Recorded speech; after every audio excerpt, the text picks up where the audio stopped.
우리 아버지 하나님과 주 예수 그리스도로부터 오는 은혜와 평강이 교회 여러분과 함께하시기를 바랍니다.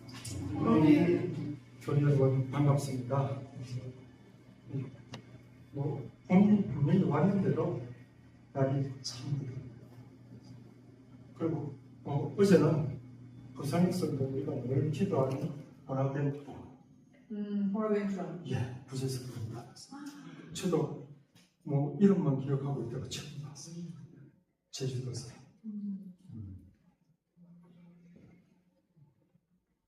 오늘은 복음서를 중심으로 영원히 목마르지 아니할 것이다 라는 말씀으로 제목으로 말씀을 나누려 합니다. 제게 들려진 하나님의 말씀이 교회 여러분들에게도 들려지기를 바랍니다. 초대교회는 이 사순절 기간에 신자들을 교육해가지고 새신자들을 교육을 해가지고 세례를 받게 했습니다. 그래서 이제 우리가 지난주도 그렇죠.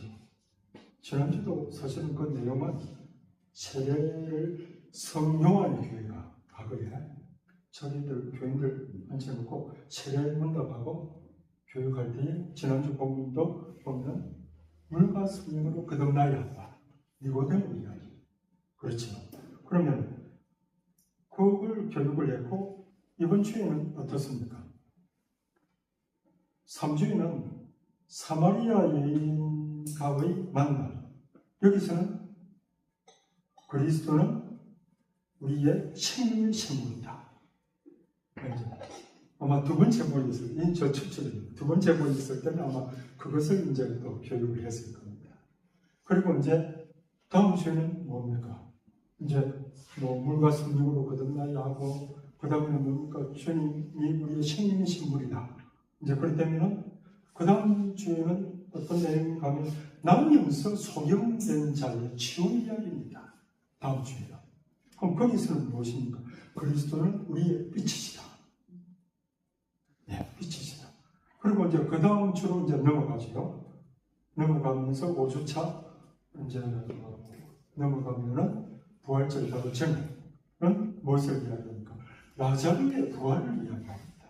그래서 이제 이번 가해에 있어서는 요한복음의 말씀을 시리즈처럼 쭉 배열을 해놓고 계속 이제 교회는 오래전부터 그렇게 설교를 해오고 우리도 지금 그 순서를 따라가고 있습니다.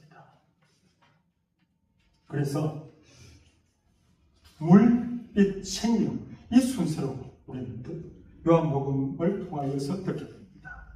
교회는 오늘 복음을 통하여서 우리가 받은 세례 성사의 깊은 의미를 더할 수 있도록 우리를 초대합니다. 오늘 복음 안에서 우리는 예수님께서 사마리아 여인과 만나는 장면을 묵상하면서 생명수의 은총에 대한 계시를 듣게 됩니다. 주님께서 우리에게 영원히 목마르지 아니해야 할 것이다 하십니다. 이것이 오늘 설교의 주제고 제목입니다. 사실 이게 내용이죠. 어떻게 보면 오늘 복음이 긴 이유가 바로 여기에 있습니다. 3년에 한 번은 들어야지. 아주 준비해서 그렇습니다.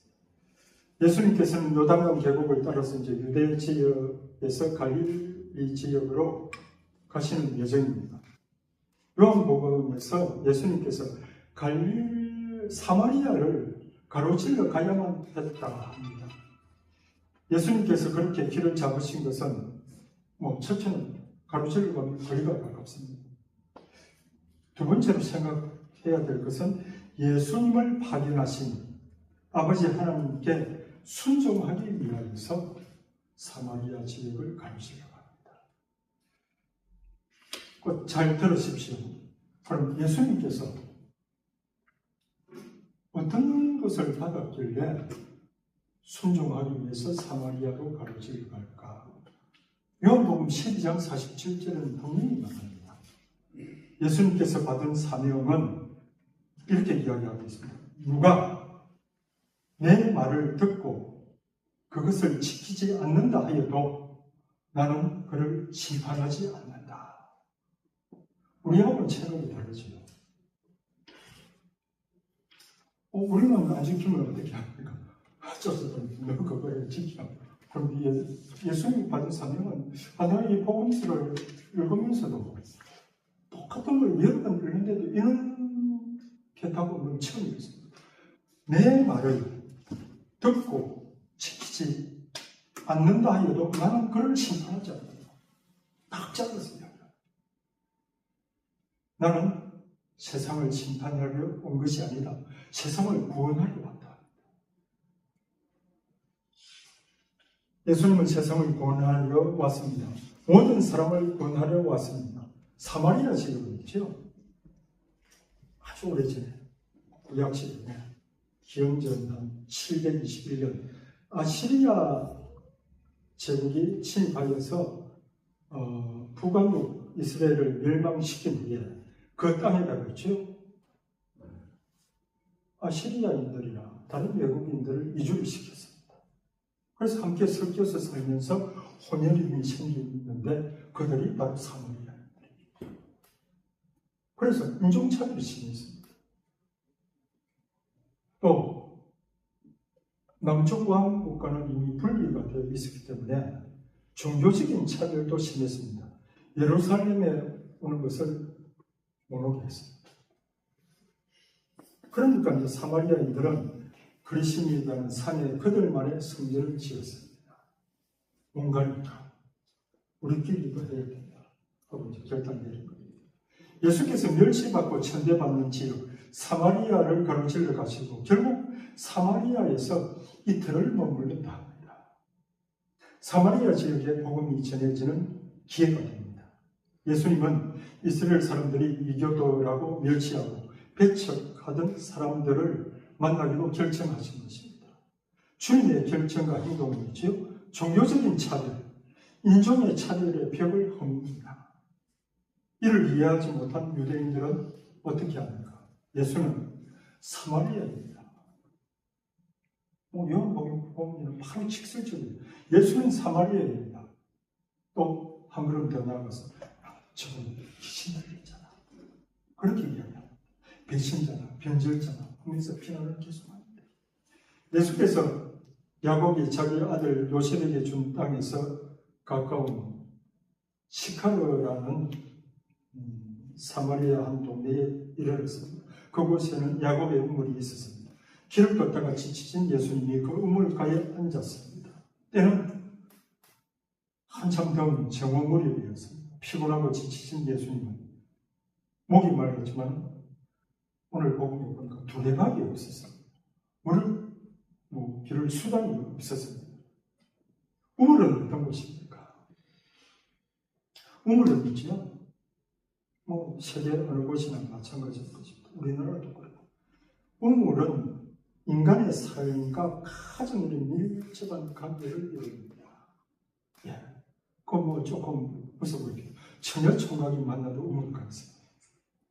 옛날에 그렇죠. 아주 밀접합니다. 그래서 이제 저 땅속 깊은 곳에서 물을 솟구쳐 올라오게 해서 인간이 살아갈 수 있도록 시원한 생수를 제공을 하고 보존하여 줍니다. 그래서 샘이 깊은 물은 마르지 않습니다. 누구에게나 열려있는 선물입니다. 우물은 또 특히 우리 그리스도인들은 어떤 장소입니까? 작은 자에게 물 한 그릇 내어주는 겸손의 자리입니다.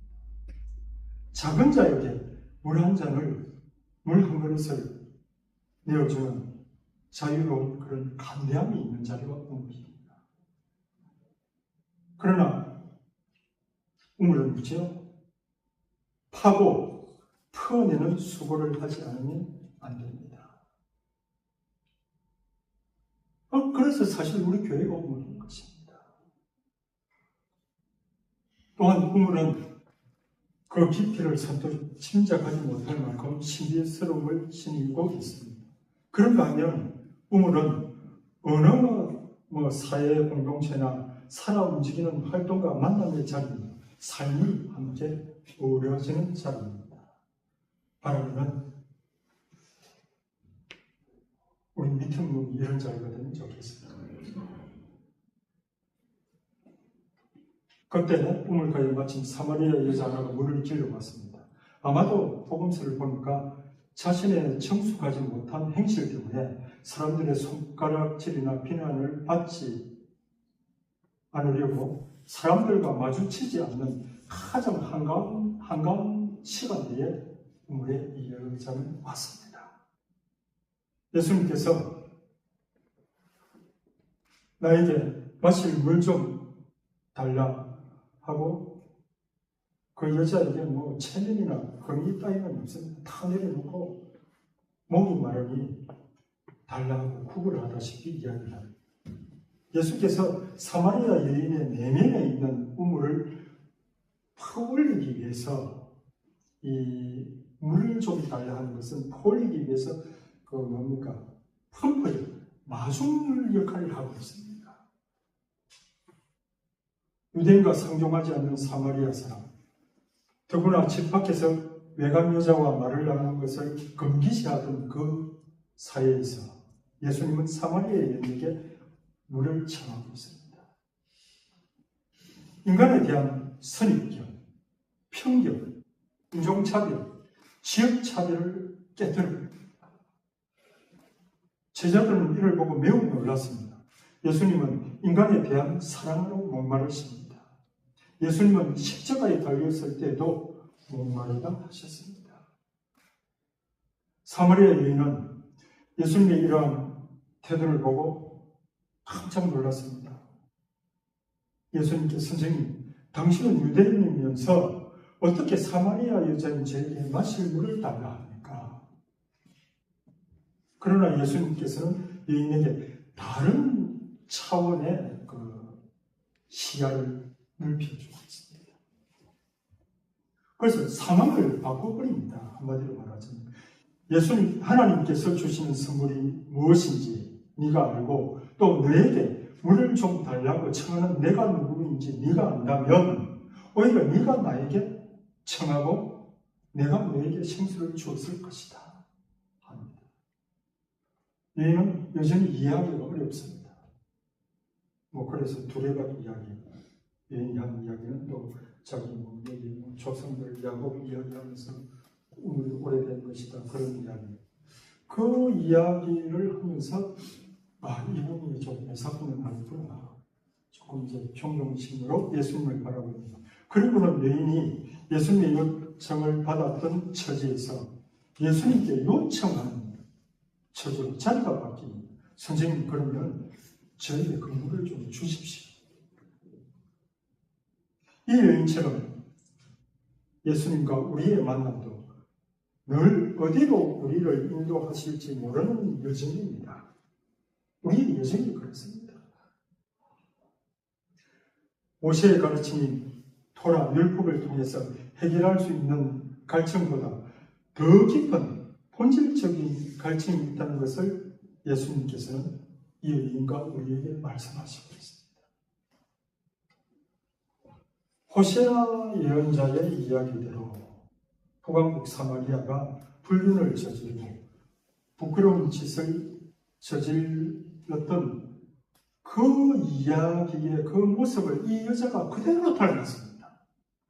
이 여자의 행실이 과거에 호세아 예언자가 북이스라엘에게 예언했던 그 행동이 이 여인에게 제가 볼 때는 고스란히 그대로 담겨 있습니다. 예수님은 여인의 그릇된 방법, 여러 남자를 바꿔가며 온갖 더러운 물로 갈증을 해소하려 했던 사실을 잘 알고 말씀하십니다. 그렇게 예수님께서는 사마리아 여인의 처지를 청렬하게 드러내 보여주고 있습니다. 그러나 그녀를 책망하거나 담지하지 않습니다. 그저 주님께 돌아가자. 살아계신 주님께 돌아가자고 초대를 합니다. 여인은 예수님의 초대, 예수님의 제안을 받아들입니다. 야곱의 우물에서 나오는 물, 다시 목마르게 될 물, 모세의 율법의 물이 아닙니다. 예수님께서 주시는 물은 사람 안에서 물이 솟는 샘이 되어 영원한 생명을 누리게 할 그 물을 예수님께 청합니다. 선생님, 그 물을 저에게 주십시오. 그러면 제가 목마르지도 않고 물을 길러 이리 나오지 않아도 되겠습니다. 예수님께서 주시는 물은 결코 다함이 없는, 목마르지 않는 우리 안에서 솟아나는 샘물입니다. 나를 믿는 사람은 성경 말씀대로 그 속에서부터 생명의 강이 흘러나올 것이다 말씀하신 그대로입니다. 그분을 믿는 사람이 받게 될 성령을 가르쳐서 하신 말씀입니다. 우리 마음에 부어주시는 성령입니다. 나에게 물 좀 달라 하시던 예수님의 감정이 이제 선생님, 저에게 물을 좀 주십시오 하는 여인의 청원과 기도가 되었습니다. 이 여인은 여러 남편이 있었는데 인생의 참된 반려자 신랑이 없었습니다. 진정한 일치와 통교가 없었던 이 여인은 마지막 걸음을 한 걸음 더 내딛습니다. 이 남편을 불러오라 하시는 예수님께 저는 남편이 없습니다. 대답합니다. 여인은 마침내 선생님, 이제 보니 선생님은 예언자입니다. 참 시간이 걸리지요. 예언자입니다. 저희 조상들은 이 산에서 예배를 드렸습니다. 그런데 선생님들은 예배를 드려야 할 곳이 예루살렘에 있다 합니다. 여인은 예수님께서 예언자이심을 알아차리고 살아계신 하나님께 예배를 드려야 할 곳이 예루살렘인지 아니면 가르침인지 묻고 있습니다. 예수님께서는 여인아, 내 말을 믿어라. 너희가 이 산도 아니고 예루살렘도 아닌 곳, 영과 진리 안에서 아버지께 예배를 드릴 때가 온다 합니다. 예배의 장소가 돌로 만들어진 성전이 아니라 우리 몸 안인 걸 분명히 가르쳐주고 있습니다. 사도 바울이 있죠? 사도 바울이 고린도에 보낸 편지에서 이 이야기합니다. 예수 그리스도께서 너희 안에 계신 것을 깨닫지 못하느냐. 너희 몸이 너희 안에 계시는 성령의 전임을 모르느냐 하면서 누누이 강조하던 바로 그 성전은 우리들입니다. 여기는 예수님의 말씀이 있지요. 피하지도 도망치지도 변명하지도 않습니다. 진실을 똑바로 보고 직면합니다. 하나님께서는 사람이 자기 자신을 직면하고 합니다. 바로 그 자리에 하나님을 드러내 보여주십니다. 하나님께서 이처럼 사람의 속마음을 꿰뚫어 찌르실 때에 우리가 설령 자기 입으로 내뱉어 고백하지 못한다 해도 주님, 당신께서는 저를 살펴보시어 아십니다. 하는 또 당신 얼굴을 피해 어디로 달아나겠습니까? 하던 시인의 심정을 우리도 느낄 수밖에 없습니다. 결국은 하나님과의 1대1의 만남이 이만큼 소중하다는 뜻입니다. 마침내 이런 심정으로 사마리아 여인은 결국 이제 보니 선생님은 예언자입니다. 놀라서 외칩니다. 이처럼 신앙의 여정 안에는 자기 자신의 가장 깊은 자아의 발견과 하나님을 아는 깊은 지혜가 함께 동행합니다. 이게 따로 오는 건 아닙니다. 동행을 합니다. 결국 뭡니까? 오늘 우리도 코람대로 하죠. 코람대로.